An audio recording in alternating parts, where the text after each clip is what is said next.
시온연구소 오늘은요, 논문 리뷰를 여러분들과 함께 하려고 합니다.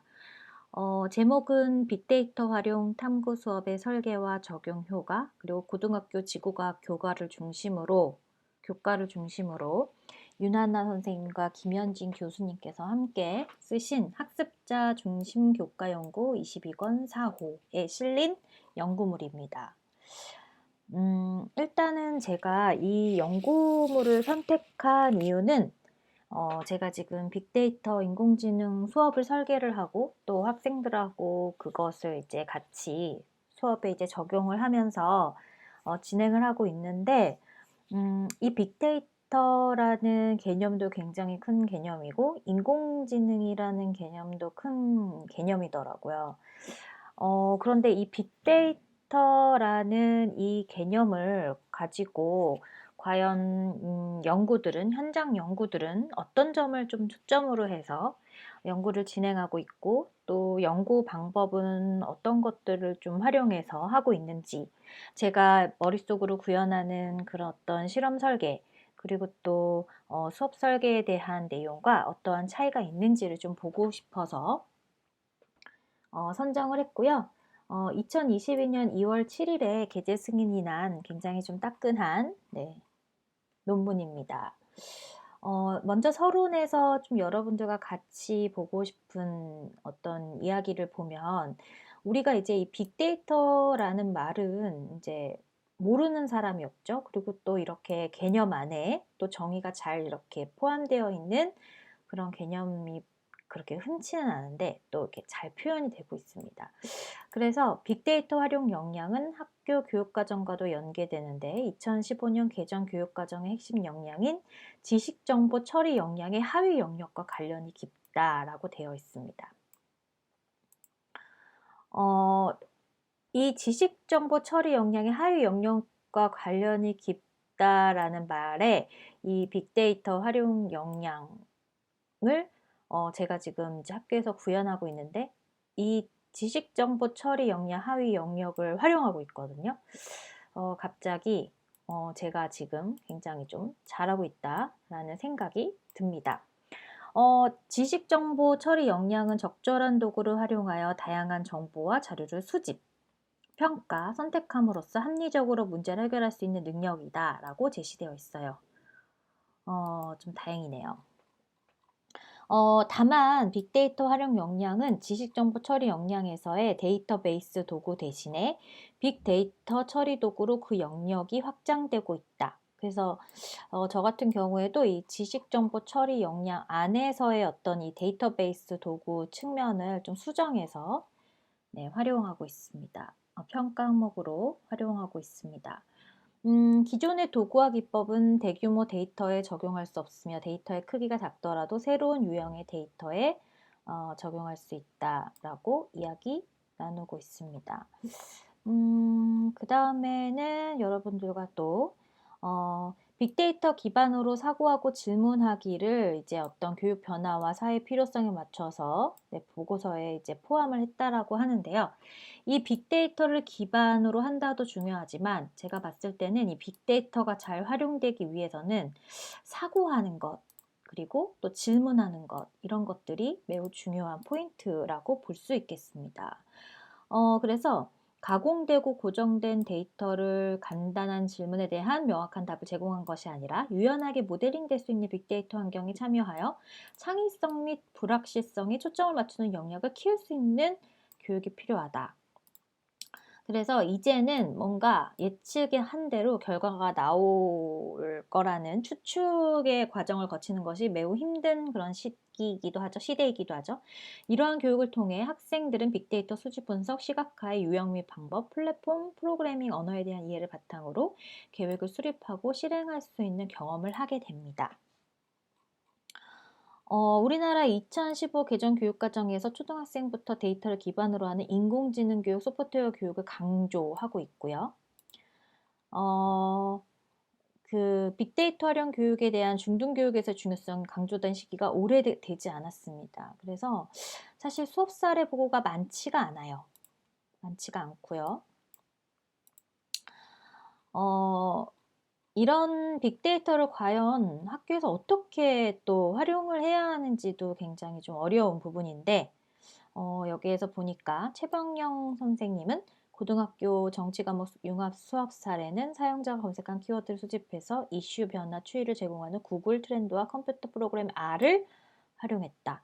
근데 저도 친구들하고 이 R을 좀 써봤어요. 굉장히 간단한 것만, 뭐 평균을 내보는 거라든지 표준 편차를 내보는 아주 간단한 걸 써봤는데, 그냥 이렇게 간단한 걸 쓰기에는 R이 굉장히 좀 편한 것 같아요. 근데 굉장히 좀 복잡한 뭐 매개 변수, 뭐 그리고 변수가 막 여러 개인데 독립 변수도 여러 개고 뭐 종속 변수도 여러 개고 막 이런 복잡한 활용에 있어서는 그 원리를 알아야지 통계를 제대로 활용할 수 있기 때문에 R이 좀 부담스러울 수 있겠지만, 처음 진입하기에는 굉장히 좀 수월한, 네, 형태를 취하고 있어서 학생들하고도 좀 얘기 나누기가 그렇게 어렵진 않았습니다.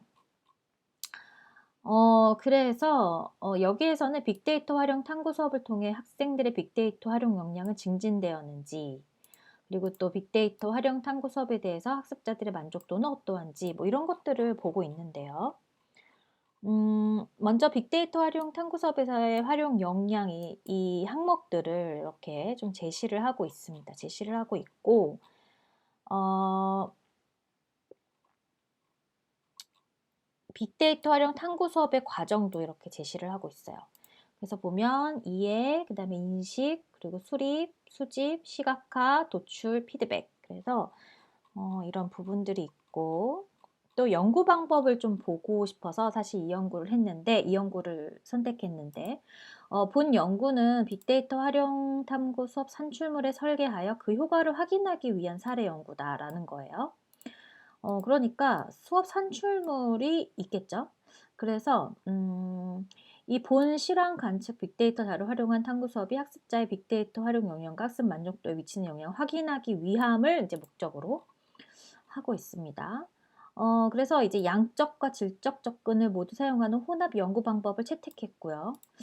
제가 요즘에 꼭 이제 뭐 제가 지금 선호하고 있고 또 해보고 싶었던 연구는 실험 연구지만 이게 현장에서는 그게 굉장히 어렵기 때문에 현장에 대한 결과에 대한 타당성을 얻기 위해서는, 타당성도 그렇지만 신뢰도를 얻기 위해서는 저는 이런 양적 접근과 질적 접근을 같이 사용하는 혼합 연구 방법의 형태가 좀 맞다라는 생각이 들고요.